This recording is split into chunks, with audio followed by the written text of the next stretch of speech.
স্থানীয় সূত্রে খবর, সন্দেশখালীর আকুঞ্জিপাড়া এলাকা থেকে গ্রেফতার তৃণমূল নেতা আজই পেশ করা হবে বসিরহাট আদালতে। রাজ্য পুলিশের ডিজির সন্দেশখালীতে রাত্রি যাপনের পরই কোথাও একটা জল্পনা চলছিল, এবার হয়তো শেখ শাহজাহান গ্রেফতার হবে। আজ ভোর 5টা নাগাদ গ্রেফতার করা হয় শেখ শাহজাহানকে। 12টায় তাকে কোর্টে তোলা হবে। মিনাখা থেকে সাংবাদিক সম্মেলন করে জানালেন এডিজি সাউথ বেঙ্গল সুপ্রতিম সরকার। अरे भैया कहाँ हैं आप? अरे ऐप में तो 5 मिनट दिखा रहा है। तो ऐसे कीजिए, कैंसिल कर दीजिए, मैं दूसरी कैब कर लूंगा। क्या बात कर रहे हैं आप? ऐप में तो 500 रुपए दिखा रहा है, आप एक्स्ट्रा क्यों मांग रहे हैं? क्या आप भी रोजाना ट्रेवल करने के लिए कैब बुक करते हैं? और क्या इसी तरह के एक्सपीरियंस का सामना करना पड़ता है आपको भी? तो आइए, अब इस एक्सपीरियंस को बेटर बनाने का टाइम आ गया है रेडी टू कैब के साथ। रेडी टू कैब से इंडिया का most trusted and fastest growing cab booking platform. Ready to cabs पर आपको कैब बुकिंग सर्विसेज ही नहीं बल्कि यहाँ पर आप local taxi, rickshaw, AC non AC taxi सब बुक कर सकते हैं। और सबसे अच्छी बात तो ये है कि यहाँ पर आप अपना फेयर खुद डिसाइड करते हैं, है ना ये अच्छी बात। अब लंबे इंतजार की जरूरत नहीं है, ना ही एक्स्ट्रा फेयर देने की जरूरत है, और अपने डेस्टिनेशन पर लेट पहुंचने की टेंशन भी खत्म। यहाँ पर सिर्फ बुकिंग ही नहीं, रेडी टू कैब्स के साथ आप एज ए करियर भी अपने आप को ग्रो कर सकते हैं, जहां पर इंडिया के बाकी के सारे प्लेटफॉर्म के कंपैरिजन में आप ज्यादा रेवेन्यू जनरेट कर सकते हैं। तो अब इंतजार कैसा, बनाओ अपने कैब बुकिंग एक्सपीरियंस को बेटर रेडी टू कैब्स के साथ। आप इस ऐप को डाउनलोड कर सकते हैं प्ले स्टोर से या फिर ऐप स्टोर से, या फिर स्क्रीन पर नीचे दिए गए नंबर पर कॉन्टैक्ट कीजिए। मिलते हैं। আপনারা জানেন যে গত 5ই জানুয়ারি নেজার থানা এলাকায় ইডি অর্থাৎ এনফোর্সমেন্ট ডিরেক্টরেটের একটা অভিযানের সময় ইডি আধিকারিকরা আক্রান্ত হন। সেই ঘটনায় ইডির ডেপুটি ডিরেক্টর তিনি একটি নির্দিষ্ট অভিযোগ দায়ের করেন নেজার থানায়, এবং সেই অভিযোগের ভিত্তিতে নির্দিষ্ট ধারায় মামলা দায়ের করে তদন্ত শুরু হয়।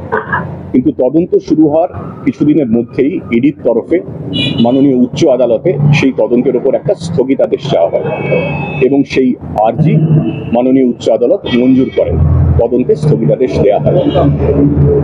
সুতরাং ওই মামলায় তদন্ত করা এবং পরবর্তী গ্রেফতার সহ অন্যান্য যে আইনি পদক্ষেপ হয় সেইটা নেওয়ার ক্ষেত্রে আমাদের আইনি বাধা ছিল।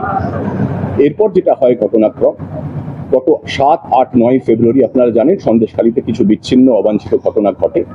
সেই ঘটনা ঘটার পর থেকে এখন পর্যন্ত শেখ শাহজাহানের বিরুদ্ধে, যিনি ওই ইডির আধিকারিকদের আক্রান্ত হওয়ার ঘটনায় মূল অভিযুক্ত ছিলেন, যে মামলায় তদন্তে স্থগিতাদেশ দেওয়া হয়েছে সেই মামলা ছাড়াও আরো বেশ কিছু মামলা, একাধিক মামলা ফেব্রুয়ারি মাসে অভিযোগ জমা পড়ে, নির্দিষ্ট ধারায় মামলা শুরু হয়। কিন্তু এই মামলাগুলি, যে 8ই ফেব্রুয়ারির পর যে মামলাগুলি দায়ের করা হয়েছে যেখানে শেখ শাহজাহানের নাম এসেছে অভিযুক্ত হিসেবে, সেগুলো প্রত্যেকটাই 2 থেকে 3 বছর আগের ঘটা কিছু ঘটনার ভিত্তিতে অভিযোগ দায়ের করা হয়েছে প্রত্যেকটি। আপনারা নিশ্চয়ই জানেন এবং নিশ্চয়ই মানবেন, 2-3 বছর আগে যে ঘটনা ঘটে সেই ঘটনার ভিত্তিতে যে অভিযোগ দায়ের করা হয় তার প্রত্যেকটা তদন্ত শুরু হয়েছে। কিন্তু 2-3 বছর আগে যে মামলার ঘটনা, যে মামলার ভিত্তি, তাতে তদন্ত করতে, তথ্য প্রমাণ সংগ্রহ করতে অনেকটা সময় লাগে। কিন্তু যে মামলার সম্প্রতি হয়েছিল, যেটার কথা শুরুতে বলেছি 5ই জানুয়ারির কথা, যেখানে আমরা তথ্য প্রমাণ সংগ্রহ করতে পারতাম এবং পরবর্তী পদক্ষেপ করতে পারতাম, সেটাই আমাদের ক্ষেত্রে তদন্তে স্থগিতাদেশ ছিল, তাই জন্য গ্রেফতার করা যায়নি। অথচ সংবাদ মাধ্যমে, আপনাদের চ্যানেলে এবং আরো বিভিন্ন মহল থেকে এটা লাগাতার বলা হয়েছে যে পুলিশ ইচ্ছাকৃতভাবে শেখ শাহজাহানকে গ্রেফতার করছে না। আমি বলতে চাই স্পষ্ট করে, এটা ঠিক নয়, এটা ভুল, এটা অপপ্রচার। আমাদের আইনি বাধ্যবাধকতা ছিল, যেটা স্পষ্ট করে দিয়েছি। দিন 2 আগে যখন মাননীয় উচ্চ আদালতের তরফে স্পষ্ট করে বলে দেওয়া হয় যে গ্রেফতারির উপরে কোনো ধরনের বিধিনিষেধ নেই, তারপর আমরা জোর কদমে তল্লাশি শুরু করি এবং গত রাতে মিনাখা থানার বামনপুকুর অঞ্চল থেকে শেখ শাহজাহানকে আমরা গ্রেফতার করেছি। গ্রেফতার করার পর তাকে বসিরহাট কোর্টে নিয়ে যাওয়া হয়েছে। কিছুক্ষণের মধ্যেই তাকে আদালতে পেশ করা হবে এবং তাকে পুলিশি হেফাজতে নেয়ার আবেদন জানানো হয়েছে। আমরা এটাও বলি যে ইডির আমাদের উপর আইনি বাধ্যবাধকতা ছিল ঠিক, কিন্তু ইডির উপর সেই আইনি বাধ্যবাধকতা ছিল না।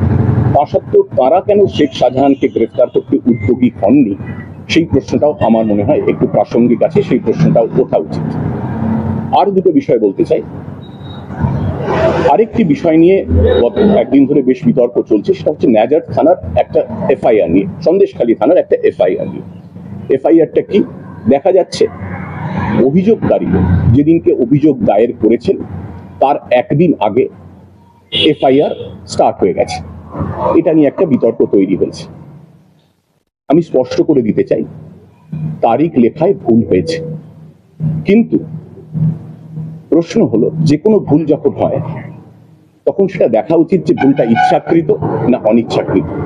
আমি খুব স্পষ্ট করে বলতে চাই যে এই ভুলটা ছিল অনিচ্ছাকৃত, একটা human error, pure and simple and inadvertent human error, period. এর মধ্যে কোনো অসৎ উদ্দেশ্য, কোনো অভিসন্ধি ছিল না, এবং ছিল যে না তার সপক্ষে আমাদের যথেষ্ট তথ্য প্রমাণ রয়েছে। পুলিশ সুপারের কাছে উচ্চ আদালত একটা রিপোর্ট চেয়েছেন এই ব্যাপারে, সেই রিপোর্ট আজকে পুলিশ সুপার পেশ করবেন। আমরা নথিপত্র খতিয়ে দেখেছি এবং স্পষ্ট করে বলে দিতে চাই, যিনি অভিযোগ করেছিলেন তিনি 9 তারিখ রাত 9:50 নাগাদ থানায় এসে অভিযোগ করেন। সেটা প্রপারলি ডায়ারাইজড আছে এবং আমাদের সিট রেপে সেটা রিফ্লেক্টেড আছে, এবং আমরা যিনি অভিযোগ করেছিলেন তার কল ডিটেলস রেকর্ডস থেকে তার টাওয়ার লোকেশন বা তার সেই সময়ের অবস্থান দেখে আমরা দেখেছি যে সময়ে অভিযোগ দায়ের করা হয়েছে 9:50 সেই সময় সংশ্লিষ্ট অভিযোগকারী সন্দেশখালী থানাতেই ছিলেন।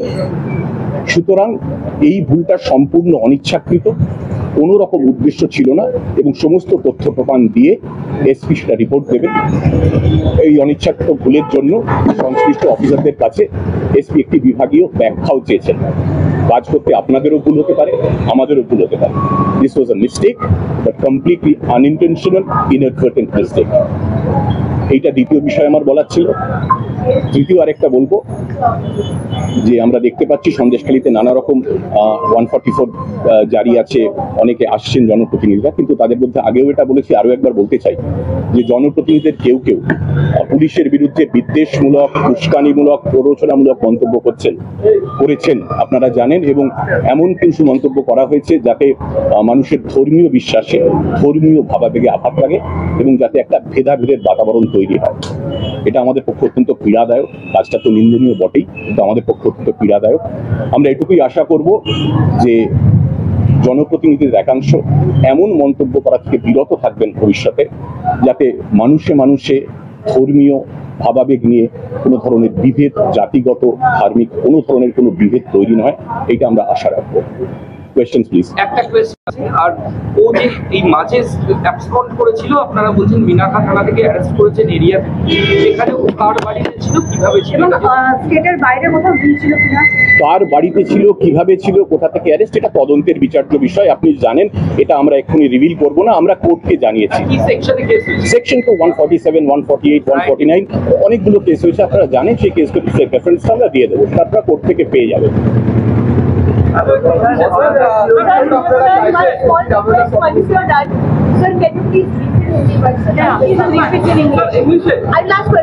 হিন্দি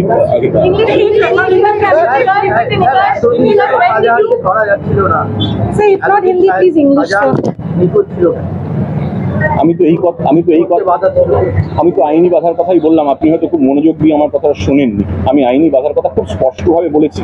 সকলের কাছে ফিড আছে, আপনি দেখে নেবেন। আমার প্রশ্নের উত্তর, আপনার প্রশ্নের উত্তর আমি খুব সবিস্তারে দিয়েছি এবং সেটা সবার থেকে লিপিবদ্ধ আছে, কাইন্ডলি দেখে নেবেন। এটা রিপিট করবেন।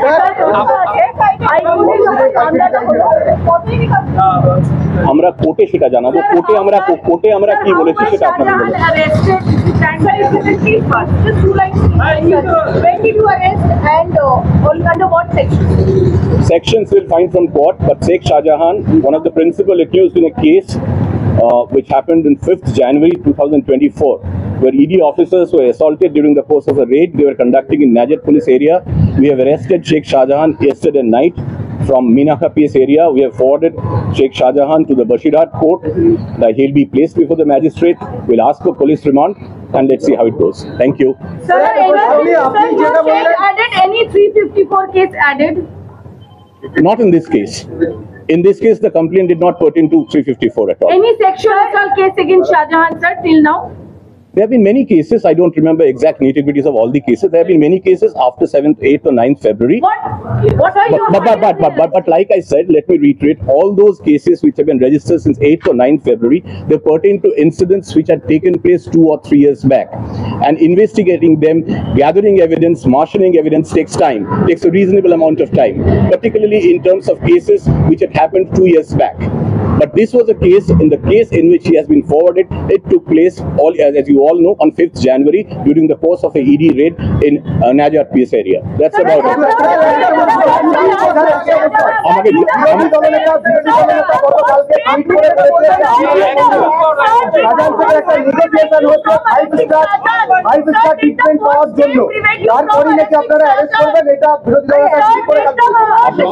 এক সেকেন্ড চিৎকার না করেও বলা যায়, আমি শুনতে পাচ্ছি, আমরা সবাই শুনতে পাচ্ছি।